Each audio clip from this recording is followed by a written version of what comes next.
and you've assembled a list of some things that you are expecting to see. And let's just go down that list and see what it is that you see on the horizon. Yeah, it's going to be an interesting time when the shutdown ends, although, quite honestly, I don't see that happening anytime too soon. I think both sides are really entrenched in their positions, and compromise thus far has been unattainable. But you're right, it does have to end eventually, and it'll be interesting to see with what the House and the Senate do, respectively, with their new power. And I would note that already we've had up to 10% of TSA people calling in sick. Eventually, that will back up airports, and I don't think that will last too long. So you start off here with climate politics. What do you see there? Yeah, and this is a real important issue for anyone considering the 2020 general election. How many Dems have already announced their candidacy? They're up to about 8 or 9, and some people predict the list will be about 25 or 30. So it's a really important wedge issue. Yeah. The Green New Deal is the new buzzword here in D.C.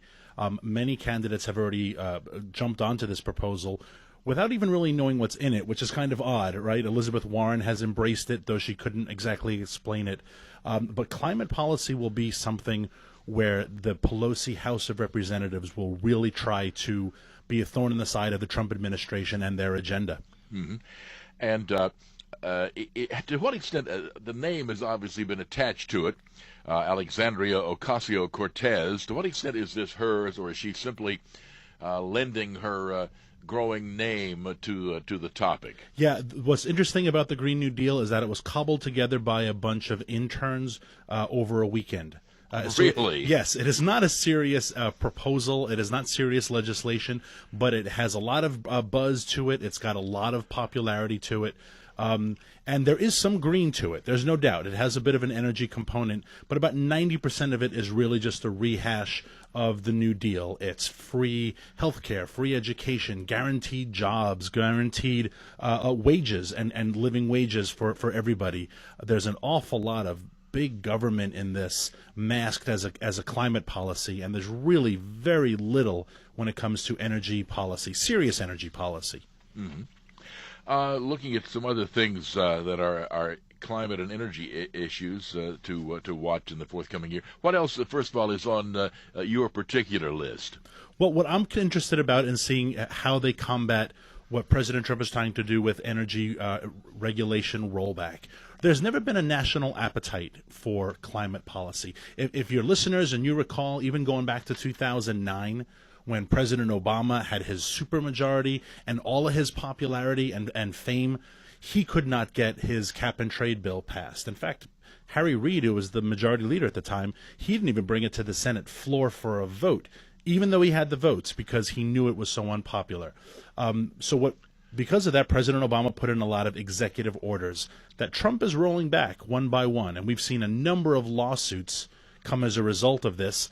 I'm curious to see what the Democrats in the House do to advance a sort of energy policy, restrictions on coal, on oil, on gas, as they try to codify it into law, as President Obama wasn't able to do. Yeah.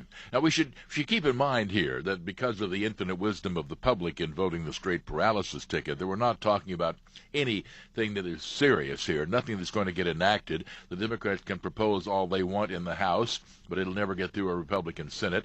Ditto, Republicans can propose all they want in a Republican Senate. It'll never get through the House, and of course, hovering over it all is President Trump's veto pen. So we're talking about posturing here, and unless you have something that really strikes some bipartisan chords, which at the moment seems to be virtually non-existent, all we are talking about is stuff for incumbents to take back to their constituents and say, see, I propose the whatever. We're not, in fact, most everything that we're talking about tonight, the people behind it would be shocked, absolutely shocked, if it became law. That's an absolutely great point. And I mentioned earlier, this is all gearing up to the 2020 election. And so if you were a political strategist in Nancy Pelosi's shop, you would try to engage or propose any sort of legislation that would help your candidates in the general. You're going to see things like I mentioned, the Green New Deal. You're going to see some sort of gun control, universal background checks are going to be popular. You'll see some sort of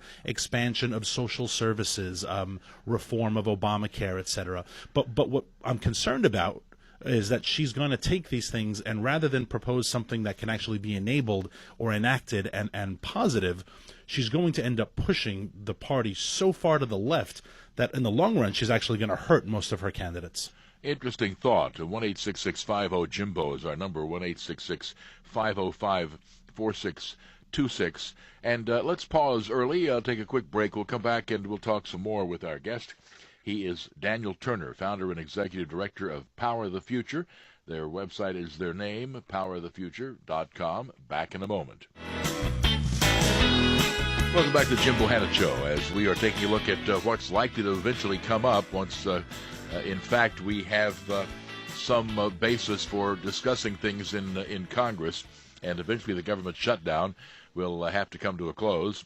And even absent that, there can still be activity on the part of the Congress. So, with that as a prologue, Daniel Turner is our guest, the founder and executive director of the group Power the Future, which, by the way, before we go any further, what exactly is Power the Future? Power the Future is an organization that advocates for energy workers, and we do this by calling out a lot of the radical green movement that threatens their job, their community, their way of life. Billionaires like Tom Steyer and Michael Bloomberg, radical groups like the Sierra Club and Greenpeace that go into small towns where people work in coal or oil or gas, and they threaten their jobs, they threaten shutdown. So I started this organization to be a voice for those folks. Fair enough. All right. With that down, let's take a look at the coal and nuclear energy areas. Coal, of course, has been under some assault for some time from the left, and President Trump has tried to offer some defense of it. Nuclear has just had a bad rap for quite a while, which I must confess astounds me, because other than the Luddite, the sky is falling, there's radiation there. I mean, it's so simplistic. Yes, there's radiation there, and what form of energy is probably the safest in terms of actual track record of any that we have? My guess would be that nuclear would be right up there near the top. Yeah, you're absolutely right. Nuclear is by far the greenest, but it does have a really bad reputation. And you see it in politics. The governor of my home state, Governor Cuomo in New York, just shut down a nuclear reactor in upstate New York that provides, a good 10% of New York City's electricity. There's no plan, of course, to back that up with something else. He talks about renewables, so maybe he'll come up with something. He'll pull a rabbit out of his hat. But even in Germany, Angela Merkel has shut down almost all of the nuclear plants in Germany. Well, now, Germany depends heavily on nuclear, does it not? It does, and it was very successful, and it gave it a lot of autonomy. And what's the consequence of this? And she shut this down. She shut down their nuclear as a result of the tsunami in Japan. That's been years ago. It was, and there was a reaction, and people said, whatever happens if a tsunami hits Germany, what are we going to do? A tsunami? And so she shut down their nuclear plants. And now what's the result? Now the result is she has to import gas via the Nord Stream 2 pipeline that she's constructing from Russia. And so now you're at the behest of Vladimir Putin. If you remember, what harm could come from that? Yeah, exactly. And you remember last year, President Trump made a bit of a stink at NATO, saying, why are our NATO partners, who we are paying for their defense, and then with their surplus money that they're not putting into defense, they're building a pipeline to buy gas from Russia? Why are we subsidizing Russia indirectly through NATO? And he was right for that. Why would you want to make yourself beholden to Vladimir Putin when you can be energy independent? And we are energy independent in America.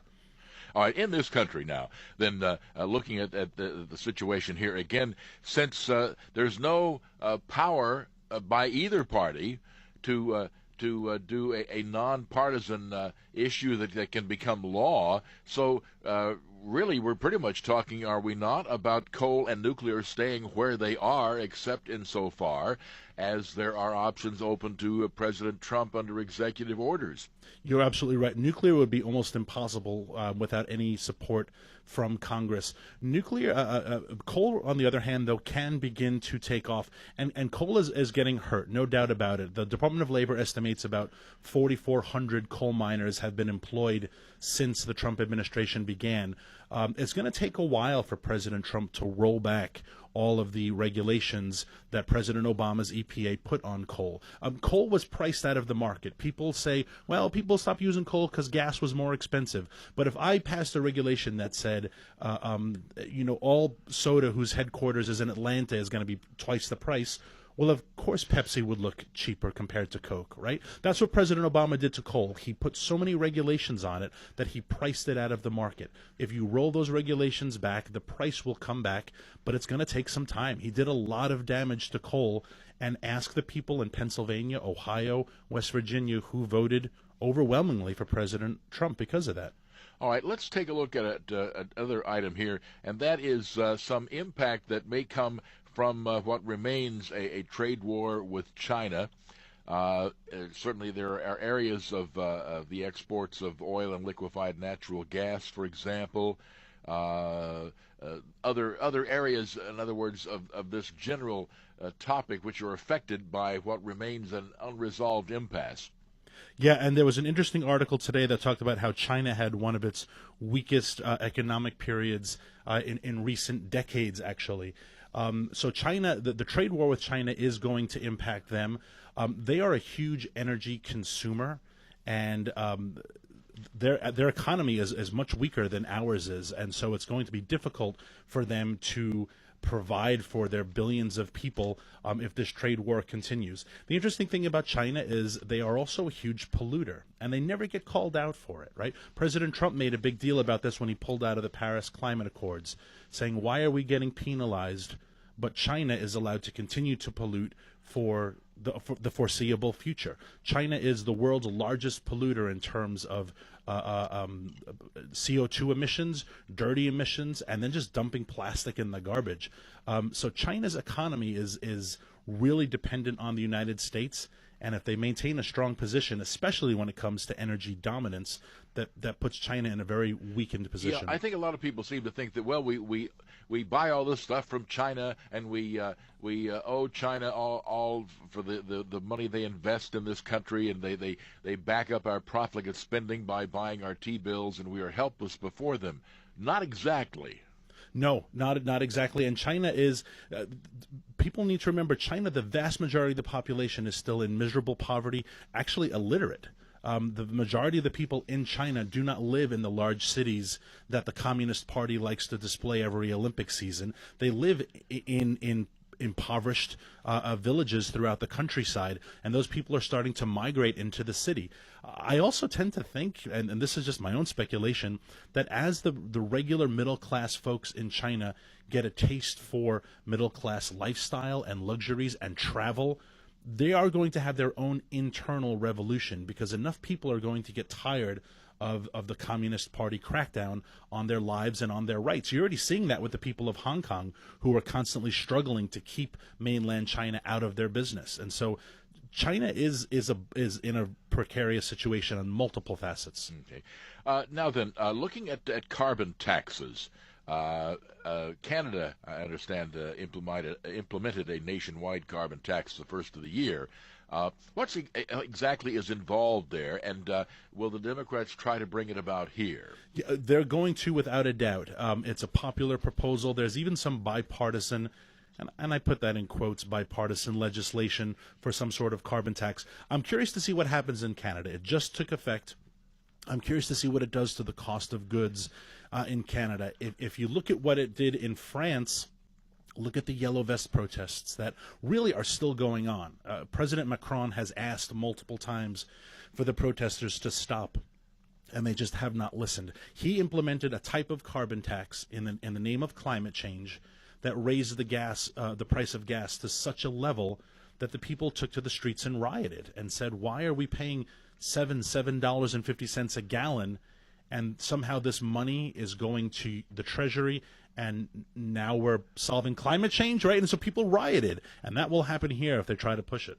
We should keep in mind, I think, one thing about, for example, you talked earlier about places like China getting to pollute up a storm while we do not by our own self-imposed straitjackets. A lot of this has nothing to do with affecting the climate or any other actual policy. It has to do with the principal rationale behind liberal thought, and that is it's not easy being better than everybody else, but I try.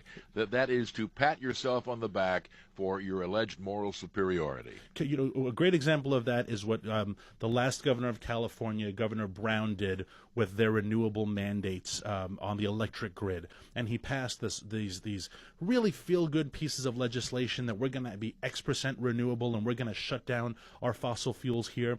And what resulted? What resulted was that they had to import a lot of their electricity from Oregon, which is coal, and now they're paying an additional price for it because there's an import fee. So it feels good to say, well, in California, we use less fossil fuels, but for the regular folks paying their bills, how does it feel?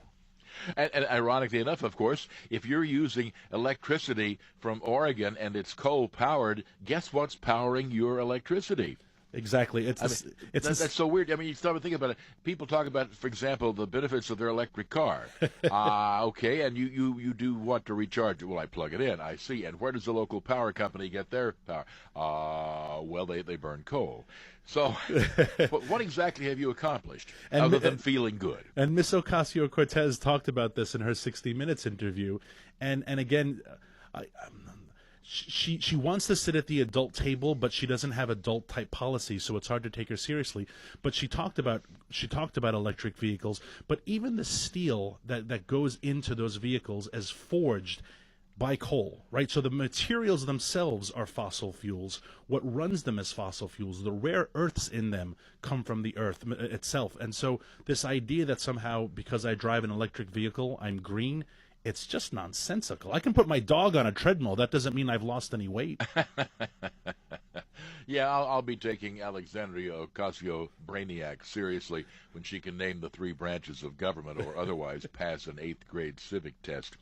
All right, more to come with our guest. He is Daniel Turner, founder and executive director of Power of the Future. We thought we would look ahead to some of the things that are going to be coming up in Congress, even with government more or less hamstrung at the moment. Still, you've got a House and you've got a Senate, and of course at the other end of Pennsylvania Avenue, a president with either a signature pin or in many cases a veto pin. And we're just looking at where things will eventually go when things return to normal. Normal, I hasten to add, is not necessarily a good situation inside the Beltway. Stay with us, more to come. We'll be back on the Bohannon Show. Welcome back to Jim Bohannon Show at 1-866-50-JIMBO, 1-866-505-4626, as we look at just what may be forthcoming from your Congress. And again, keep in mind that almost everything we're talking about is not going to happen because of the public's desire to vote in the straight paralysis ticket. So none of this is going to become law. There are some things that we'll talk about that might conceivably become the subject of law at some point. But as we talk with Daniel Turner, the founder and executive director of PowerTheFuture.com, most of these don't seem to be high on that list. Oil demand levers, for example, electric vehicles, plastics, and this sort of thing. Yeah, this is something that will be interesting to watch. I don't see this actually having an impact on our oil prices worldwide. Some people are predicting that with this new Congress, there'll be a desire to lessen our carbon footprint, right? Use fewer plastics, convert to electric vehicles, etc. Oil prices have consistently gone, oil demand, has consistently gone up. And what's been amazing about this energy revolution under the Trump administration is the amount of oil that we've produced as a nation. We're now the world's largest oil producer in the world.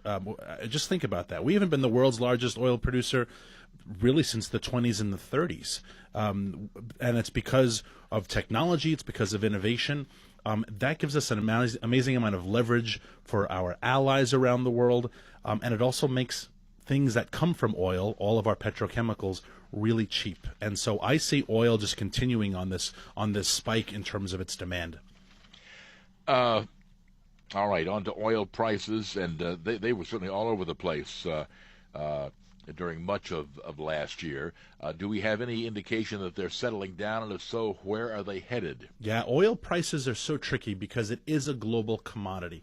So last year when you saw the prices spike at its highest level, a couple of things were happening. There was a big terrorist attack in Libya that knocked most of its offshore refineries offline. And so that was about 500,000 barrels a day fewer that were entering the world market. There was a lot of unrest in Iran. And even though we don't use Iranian oil, and fewer of our allies at the pressure of President Trump are using their oil, China and India do buy their oil. And so they are part of the world market.